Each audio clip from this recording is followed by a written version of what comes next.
want to ask President Museveni and President Samia Suluhu Hassan, if you get any busybodies activists who want to destabilize the sovereignty and the peace and tranquility of your country, finya hawa, warudishe nyumbani tuwamalizie. Ladies and gentlemen, Kenyans across the country are rejoicing that Uhuru Kenyatta saved the lives of 2 Kenyans who were abducted in Uganda. We didn't think we were going to come out alive because we were being abducted by the military. We have been kept by the military in Uganda for this, under the Special Forces Command.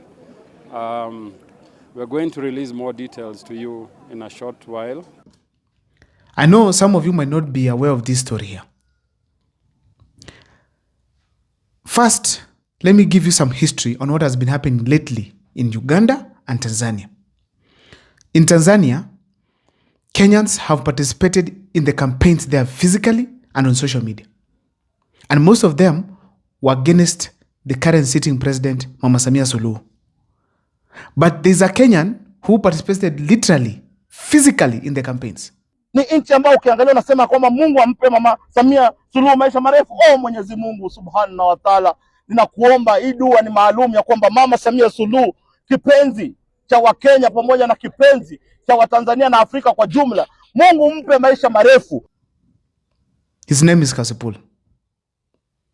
Now that guy, he has also participated in the campaigns of Museveni in Uganda. Listen to me very carefully. Gen Z, tell them. General Museveni. Our Papa, East Africa Papa. Where are we? Tell them where we are. So we are at Mashontos. Yes. And we are headed to Koboko. Yes. To mobilize votes for General Museveni. Yes. 2026, 2021. Yes. 2031, rather. His Excellency. General Kaguta Museveni Sabalwanyi Tibohabura. And he has a lot of support. Now, as much as a Kenyan represented Kenyans in both Museveni and Samia's campaigns, Kenyans were also well represented in the opposition side, in that we had some activists from the country who literally traveled to Uganda to participate in the campaigns in support of the opposition leader by the name Kyagulanyi, also known as popularly as Bobi Wine. These videos recorded during Bobi Wine's campaign in Kamuli district, eastern Uganda on Tuesday, clearly captures Free Kenya Movement chairman Bob Njagi on stage alongside Uganda's opposition leader who is seeking to unseat President Yoweri Museveni. In other clips, Njagi is seen listening keenly to Bobi Wine and at times joining his entourage as they traversed rural areas. According to a friend who spoke to us on condition, he's a youth, and it appears that the leader of those activists is his friend. So he traveled to Uganda to help him in the campaigns. Just as they were about to leave Uganda and come back to the country, Bob Njagi and one of the activists were abducted. Some escaped narrowly, who have come out to narrate very horrible stories. Kenyans were angered about that. Activists, international bodies came out to castigate such kind of an event. And we, as Kenyans, we went ahead to demand for the release of those Kenyans immediately. We even heard Babu Wino speak to Mudavadi directly in Drongo to tell him that to speak to Museveni to release the 2 Kenyans who were abducted there because they did not commit anything wrong. When pressure piled, the government of Uganda, the police came out and said they did not arrest or abduct Bob Njagi and his friend. The military, the same, denied. The government denied. So nobody knew where these people were. Until recently, just after they have been released, we had now Museveni holding an interview, and he admitted they were arrested and punished severely. We have got 2 Kenyans whom we arrested. They have been with us. I have their names, but I don't remember their names. They came they were working with Chagulanyi's group, that they are experts in riots. Now, here is where Uhuru comes in. The release of those Kenyans. There were a lot of complex negotiations that took place. One of them involved the former president of the Republic of Kenya, the fourth president, and that is Uhuru Kenyatta.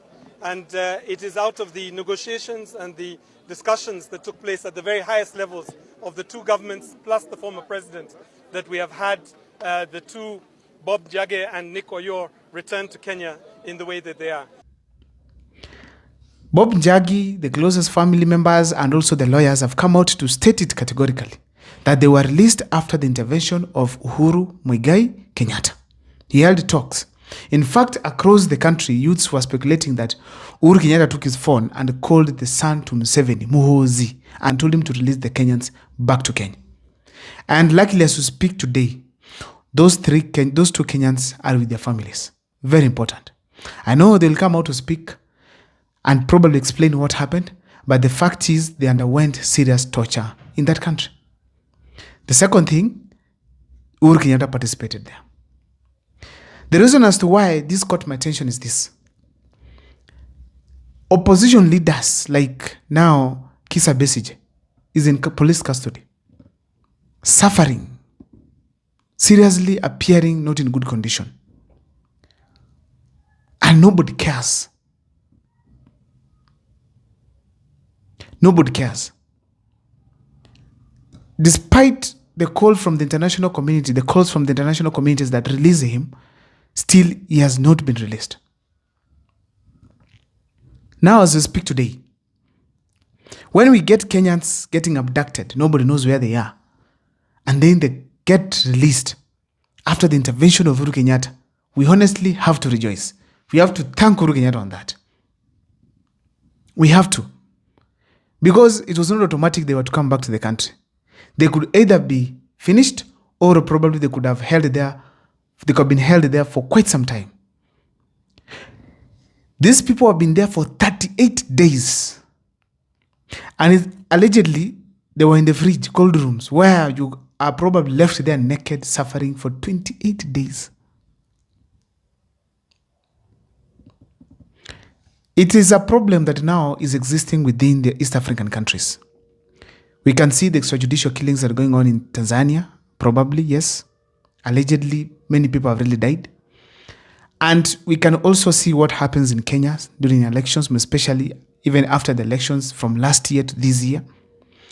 And now in Uganda, you can see the arrest and intimidation of the opposition leaders, where an opposition leader could literally decide to wake up in the morning, go for a rally, but he stopped like, no, don't leave your house, stay in the house.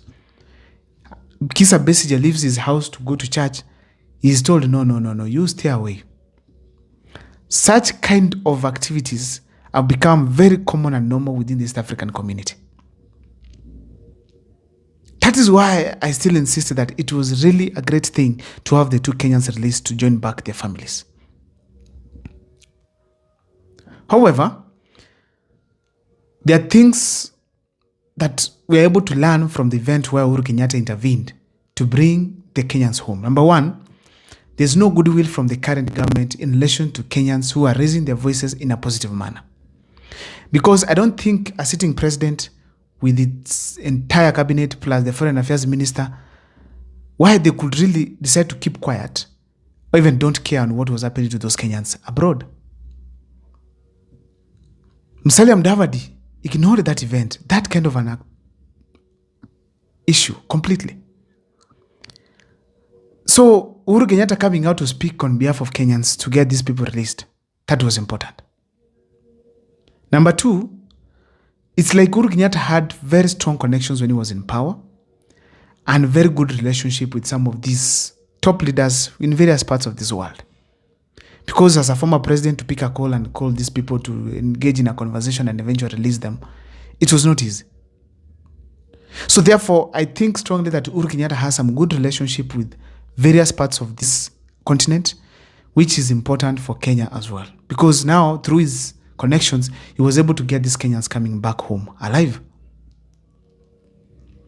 Another thing I was able to learn is this. Kenyans are really determined to get involved in other people's affairs. Because now you can see, Kenya, we are yet to reach there, but they have still demonstrated their spirit in Uganda to fight for the people of Uganda, which means we are on another level. Also, Kenyans are daring because after seeing what is happening to the opposition leaders, including even the one they went to campaign for, he suffered under Museveni. But still, these Kenyans go there and comfortably walk around in Uganda doing campaigns without any fear that they might be abducted or even get arrested and stay there for a while. So in a nutshell, Kenyans have demonstrated a high level of courage, which really needs to be used in a different way. But I hope come 2027, Kenyans will transform this spirit now to the ballot and ensure that at least Kenya has changed.